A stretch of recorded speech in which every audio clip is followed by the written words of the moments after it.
you are watching Shalom World News. I'm Rory McLennan coming to you from Glasgow, Scotland. Here are the latest headlines from around the world. Pope Francis underlined the true spirit of Christmas while speaking to delegations from the Italian villages of Sutrio and Rosello and also from Guatemala, who gifted the Vatican with this year's tree and 2 nativity scenes. While interacting with them on Saturday, the Holy Father thanked the delegations before pointing out the meaning and symbolism of the Christmas tree and crib. The Pope emphasised that the tree's lights serve to symbolise how Jesus came to bring light into a world that was often shrouded in sin, fear and suffering. But it also conveys the idea that, like trees, we require strong foundations for our roots to withstand the winds of life. The pontifical liturgical celebrations for the Christmas season have also been listed on the Holy See Press Office's calendar. On December the 24th, the Pope will preside over Holy Mass in St. Peter's Basilica at 7:30 p.m. local time. The following day, he will deliver his Urbi et Orbi message, followed by his blessing from the central loggia of St. Peter's at noon. On New Year's Eve, the Pope is slated to preside over the First Vespers and Te Deum at 5 p.m. The head of the Ukrainian Greek Catholic Church, Major Archbishop Sviatoslav Shevchuk, called for the release of Fathers Ivan Levytskyi and Bohdan Heleta, who were seized from their parish in Berdyansk by Russians in November. The Archbishop made a special appeal to international human rights organisations, democratic institutions and the general public to help secure the release of the 2 priests. According to a message made public on Friday, the 2 hieromonks were detained on November the 16th. That note also says that certain military objects were brought into the church to accuse the fathers of illegally possessing weapons. Meanwhile, Ukraine has begun a crackdown on Orthodox communities loyal to the Moscow Patriarchate. Ukrainian President Volodymyr Zelensky declared that Orthodox congregations and places of worship with ties to Russia would be scrutinized. This came after the government said that it has banned religious outfits that are affiliated with centres of influence in Russia.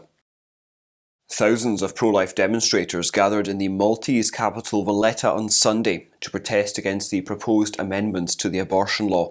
Organisers said around 20,000 people attended the event. That protest was organised by the Life Network Foundation in collaboration with Doctors for Life and IC Life.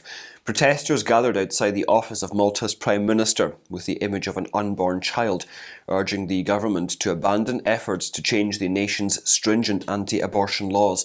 The demonstration drew thousands of participants, including Malta's top Catholic cleric and the head of the Conservative opposition. It was spearheaded by Marie-Louise Colero-Preca, a former president of the centre-left.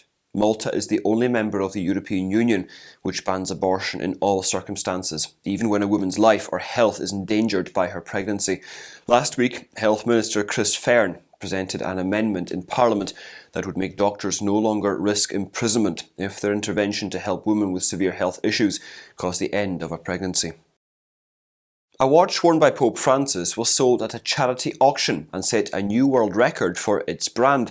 On November the 30th, a Swatch Once Again watch that the Holy Father has worn for most of his pontificate was auctioned off by the La Violette Scholarship Foundation. The watch, which retails for $55 at the company's official store, was ultimately sold for $56,250, making it the Swatch watch that fetched the highest price in an auction. The auction of the watch joins those of other famous people, such as Fred Savage, Joe Theismann, Terry Bradshaw, Condoleezza Rice and Randall Park. It's not the first time that Pope Francis has donated things for auction.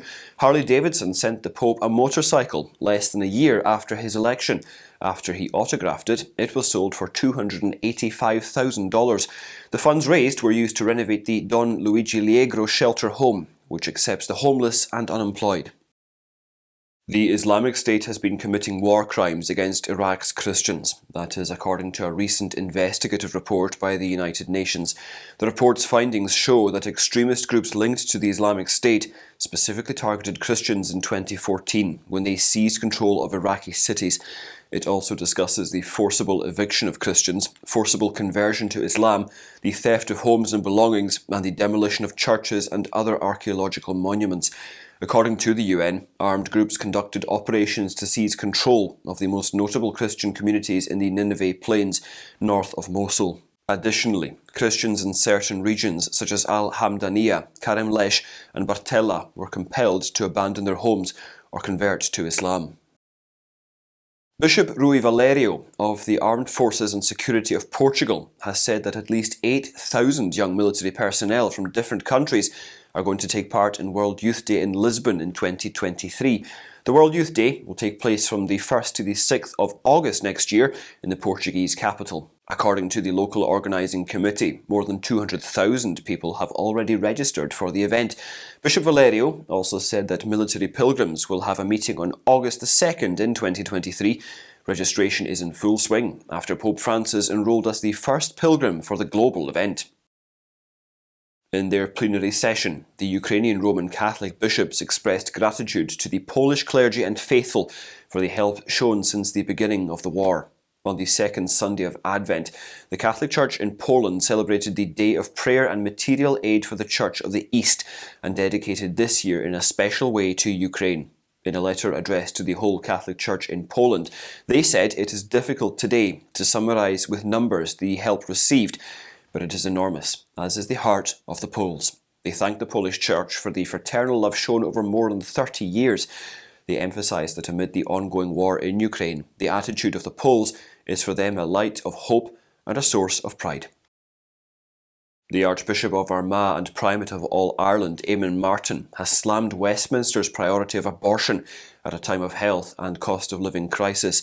He decried the move of the Secretary of State for Northern Ireland, Chris Heaton-Harris, who had instructed the Department of Health to fast-track the commissioning and funding of abortion services. The prelate said abortion regulations being introduced by Westminster are based on the assumption that the unborn child has no right to love, care and protection from society unless the child is wanted.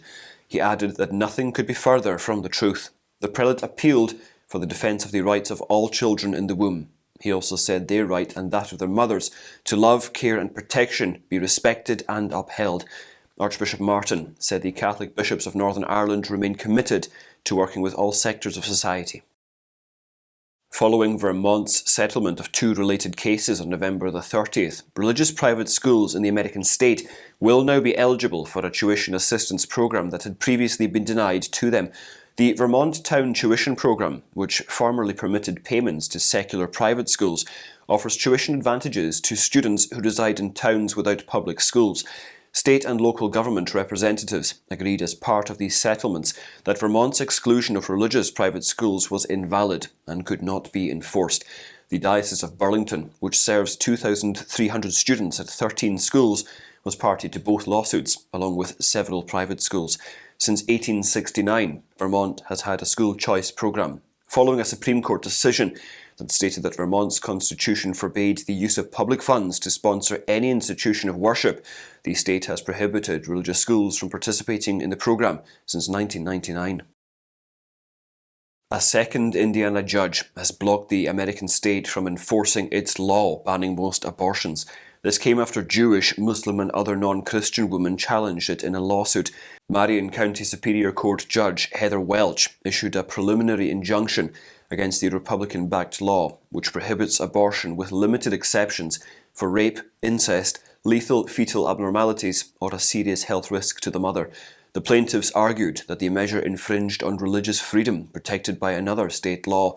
The law had already been on hold, as another judge in September blocked Indiana from enforcing it after Planned Parenthood and other bodies challenged it in court.